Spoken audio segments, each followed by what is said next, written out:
Assalamualaikum warahmatullahi wabarakatuh. Kami dari kelompok 9 akan mempresentasikan materi kami yang berjudul Regresi Linier Sederhana dengan beranggotakan Rena Chandra Rahmawati, Rusni Rosmawati, Minggir Rahman Nur Aini, Aulia Rena Wengi, dan Dia Sri Penjari.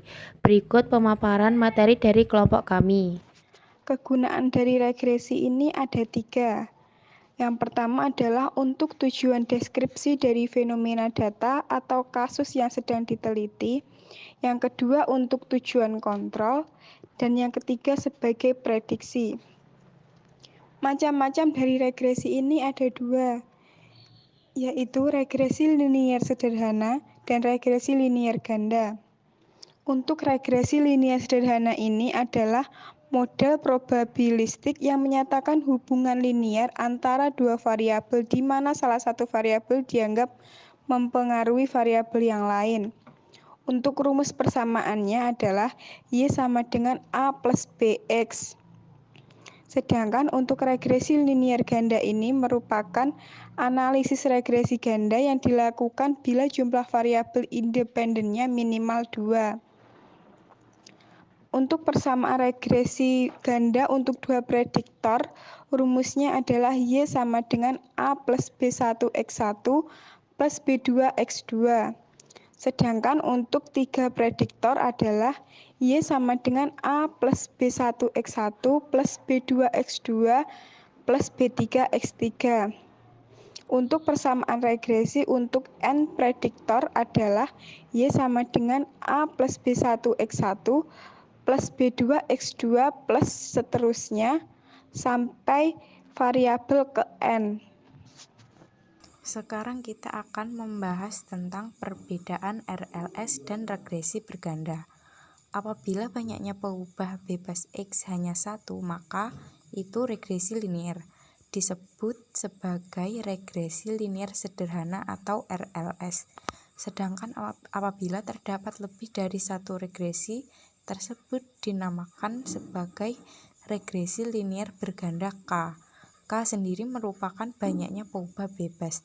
Jadi cara membedakannya dari banyaknya pengubah bebas tersebut. Materi selanjutnya adalah uji linearitas. Uji linearitas dilakukan untuk menguji apakah hubungan dari variabel bebas dengan variabel terikat bersifat linear dalam artian garis lurus atau tidak. Uji statistik yang digunakan pada uji linearitas terdapat 2 cara. Yang pertama dengan perhitungan manual dan yang kedua dengan SPSS. Dalam perhitungan manual dapat dilakukan pengujian linearitas regresi. Pengujian linearitas dilakukan dengan uji F dengan rumus sebagai berikut. F min TC sama dengan RJK-TC per RJK-D. Yang mana diketahui RJK-TC adalah rata jumlah kuadrat tuna cocok yang didapat dari rumus RJK-TC sama dengan JK-TC per DK-TC. Sedangkan RJK-D adalah rata jumlah kuadrat dalam yang didapat dari rumus RJK-D sama dengan JK-D per DK-D. Selanjutnya cara yang kedua adalah uji linearitas dengan SPSS. Uji linearitas merupakan salah satu uji asumsi untuk analisis regresi. Dalam penelitian ini, perhitungan uji linearitas dengan bantuan komputer yang menggunakan program SPSS. Kriteria yang digunakan jika nilai probabilitas lebih besar dari 0,05, maka dikatakan hubungan antara variabel X dan Y adalah linear dalam artian garis lurus. Namun jika nilai probabilitasnya kurang dari 0,05, maka dikatakan hubungan antara variabel X dengan variabel Y tidak linear. Pembentukan model. Pembentukan model adalah suatu persamaan model yang memiliki beberapa variabel independen disebut sebagai model regresi berganda. Apabila hubungan antara variabel independen dengan variabel dependen terbentuk linear, maka disebut sebagai regresi linier berganda. Untuk rumusnya dapat dilihat pada PowerPoint kami berikut. Uji signifikasi parameter. Uji signifikasi regresi digunakan untuk mengetahui ada tidaknya hubungan parameter di dalam model regresi.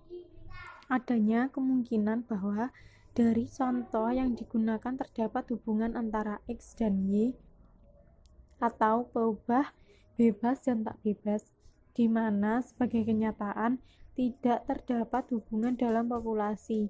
Nilai B1 yang kita peroleh cukup besar dalam harga mutlak, sehingga contoh yang diambil itu tidak berasal dari populasi yang memiliki nilai beta 1 sama dengan 0. Atau dengan perkataan lain, apakah B1 berbeda nyata atau tidak bernilai 0. Untuk itu ada uji hipotesis. H0 dibagi beta 1 sama dengan 0 lawan H1 dibagi beta 1 sama dengan tidak 0. Materi selanjutnya adalah kebaikan model. Kebaikan model adalah menguji keberartian parameter model secara individu. Terdapat beberapa besaran yang dapat dipakai untuk mengevaluasi kebaikan model. Untuk itu diperlukan perhitungan yang melibatkan sisaan model. Jika rumusnya seperti berikut. Jika G sama dengan U pangkat T U sebagai jumlah kuadrat galat, rumusnya seperti berikut. JKT sama dengan Y pangkat T Y min NY pangkat 2. Sebagai jumlah kuadrat total, selisih dari keduanya mendefinisikan jumlah kuadrat regresi. Rumusnya sebagai berikut. JKR sama dengan JKT min JKG. Karena bentuknya yang rasio berlaku, rasio bisa lebih besar dari 0 dan juga bisa lebih kecil dari 1. Yang dapat pula dinyatakan dalam presentasi nilai R pangkat 2. Nilai rasio pangkat 2 yang mendekati 1 berarti bahwa keragaman model hampir sama besarnya dengan keragaman total. Keragaman galat yang sangat kecil. Koefisien determinasi mempunyai keterbatasan. Koefisien ini tidak dapat digunakan untuk membandingkan kedua model dengan variabel respons yang berbeda bentuk fungsional, sehingga dapat digunakan kriteria lain sebagai alternatif evaluasi kebaikan model. Kriteria yang dimaksud antara lain AIC sama dengan in 8 pangkat T 8 per N plus 2P per N. Keduanya menggunakan jumlah kuadrat galat untuk mengevaluasi kebaikan model. Model yang baik adalah model dengan jumlah kuadrat yang kecil dan sederhana. Model yang sederhana melibatkan sedikit mungkin parameter. Oleh sebab itu, model yang baik dapat ditunjukkan dengan kecilnya nilai AIC maupun BIC. Karena tidak ada batasan relatif untuk nilai kedua kriteria tersebut, umumnya kriteria ini dipakai ketika ingin membandingkan kebaikan dari beberapa model. Di sini terdapat contoh soal untuk mencari nilai persamaan dari regresi linear sederhana, di mana ada seorang engineer yang ingin mempelajari hubungan antara suhu ruangan dengan jumlah cacat yang dilibatkannya, sehingga dapat memprediksi atau meramalkan jumlah cacat produksi jika suhu ruangan tersebut tidak terkendali. Engineer tersebut kemudian mengambil data selama 30 hari terhadap rata-rata suhu ruangan dan jumlah cacat produksi. Di sini sudah disediakan tabelnya selama 30 hari, di mana rata-rata suhu ruangan dimisalkan sebagai X dan jumlah cacat dimisalkan sebagai Y. Dan untuk tabel pembantunya, kita perlu mencari nilai dari X kuadrat, Y kuadrat, serta XY. Kemudian kita perlu menghitung total dari sigma X, Y, X kuadrat, Y kuadrat, serta XY, di mana sigma dari X ditemukan 699, sigma dari Y adalah 282, sigma X kuadrat adalah 16.487, sigma Y kuadrat adalah 3.112, sigma XY adalah 6.861. Untuk model persamaan dari regresi linear sederhana adalah Y sama dengan A plus BX. Kita perlu mencari nilai konstanta dari A dan koefisien regresi B terlebih dahulu. Untuk mencari nilai dari konstanta A, rumusnya adalah sebagai berikut. Kemudian kita tinggal masukkan nilai sigma yang sudah kita cari tadi ke dalam rumus. dan hasilnya adalah negatif 24,38. Kemudian untuk mencari koefisien regresi B, kita tinggal masukkan nilai sigma yang kita cari tadi ke dalam rumus, dan hasilnya adalah 1,45. Sehingga model persamaan regresinya adalah Y sama dengan negatif 24,38 plus 1,45X. Kemudian kita melakukan prediksi atau peramalan terhadap faktor penyebab dan akibat. Soal nomor 1, prediksikan jumlah cacat produksi jika suhu dalam keadaan tinggi, contohnya 30 derajat. Kita tinggal mengganti nilai X-nya menjadi 30. Jadi Y sama dengan negatif 24,38 plus 1,45 dikali dengan 30. Y ketemu 19,12. Jadi jika suhu ruangan mencapai 30 derajat Celcius, maka akan diprediksikan akan terdapat 19,12 unit cacat yang dihasilkan oleh produksi. Yang kedua, jika cacat produksi yang ditargetkan hanya boleh 4 unit, maka berapakah suhu ruangan yang diperlukan untuk mencapai target tersebut? Di sini kita mengganti variabel Y menjadi 4. Jadi persamaannya adalah 4 sama dengan negatif 24,38 plus 1,45X. Yang mengandung variabel X kita pindahkan ruas ke kiri. Jadinya negatif 1,45X sama dengan negatif 4 dikurangi 24,38. Ketemu nilai X-nya adalah 19,57. Jadi prediksi suhu ruangan yang paling sesuai untuk mencapai target cacat produksi adalah sekitar 19,57 derajat Celcius. Untuk mencari persamaan dari regresi linier berganda, di sini disajikan contoh soal untuk dua prediktor. Penelitian dilakukan untuk mengetahui pengaruh kemampuan kerja pegawai dan kepemimpinan direktif terhadap produktivitas kerja pegawai. Berdasarkan 10 responden yang digunakan sebagai sumber data penelitian, hasilnya adalah sebagai berikut. Di mana X1 merupakan kemampuan kerja pegawai, X2 merupakan kepemimpinan direktif, dan Y merupakan produktivitas. Kemudian untuk mencari persamaannya, kita memerlukan tabel penolong untuk menghitung persamaan regresi ganda dua prediktor. Di mana kita harus mencari nilai dari X1Y, X2Y, X1X2, X1 kuadrat, dan X2 kuadrat. Kemudian kita mencari untuk total sigmanya dari semua variabel tersebut. Di sini dapat dilihat untuk total sigmanya.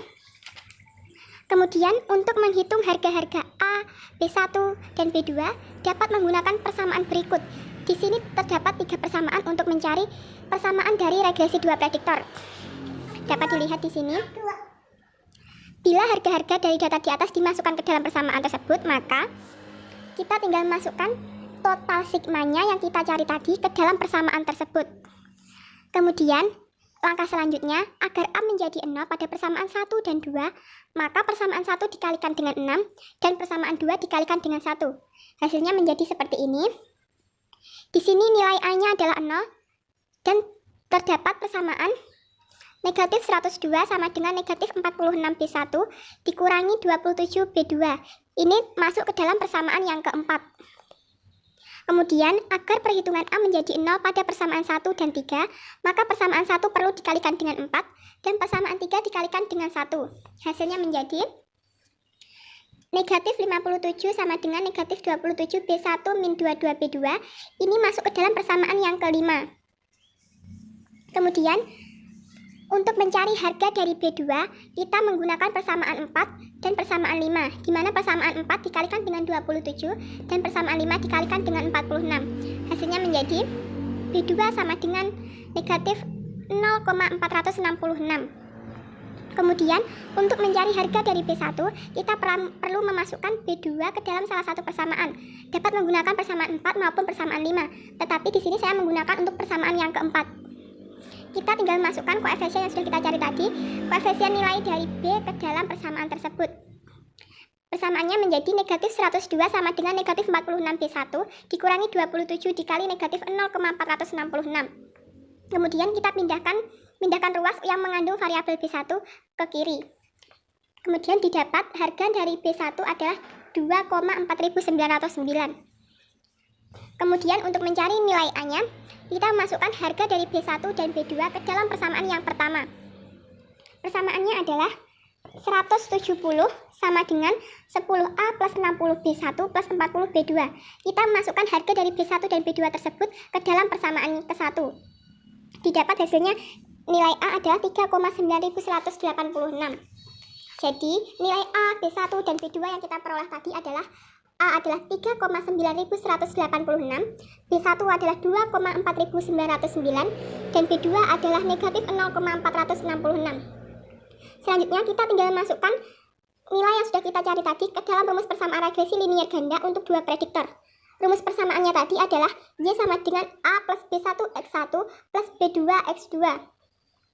Kemudian kita masukkan harga A, B1 dan B2 tadi menjadi Y sama dengan 3,9186 ditambah 2,4909 X1 dikurangi dengan 0,466 X2.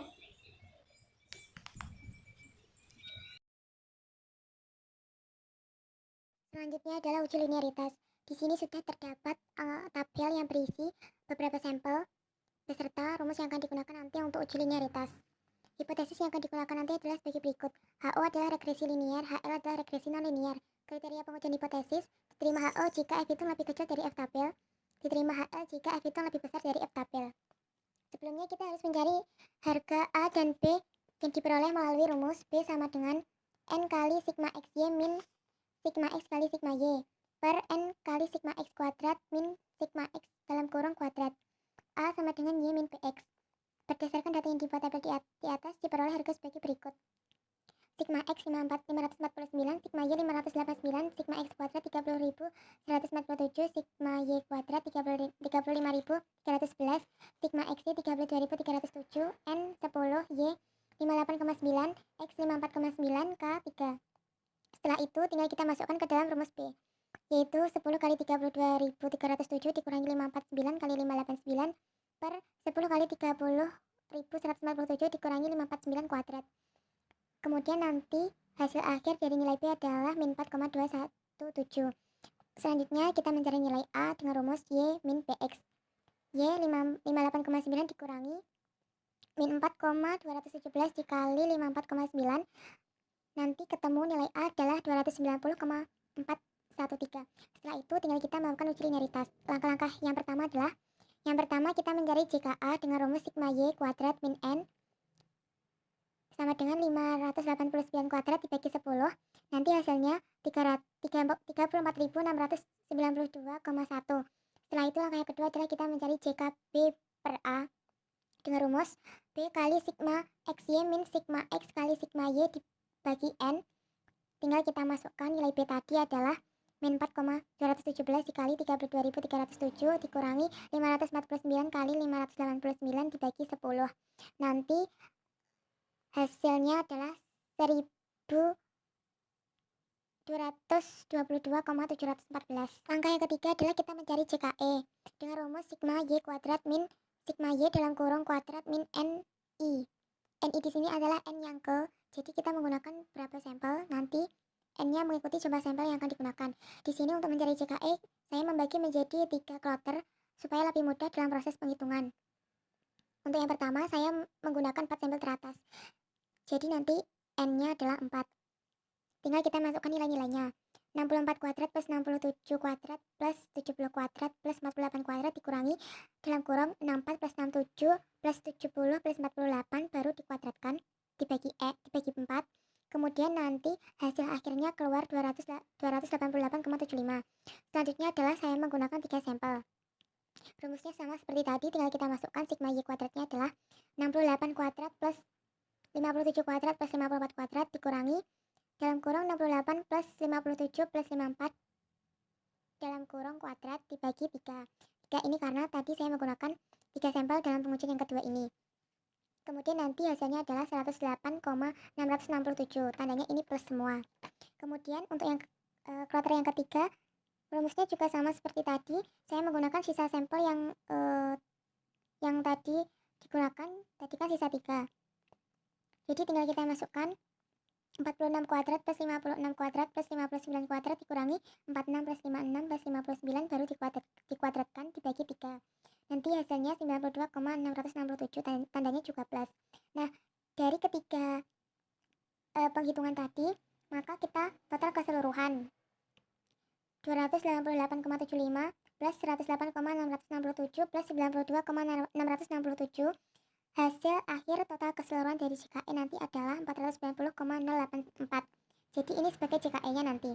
Setelah itu langkah yang keempat kita mencari JKTC. Rumusnya yaitu JKS min JKE.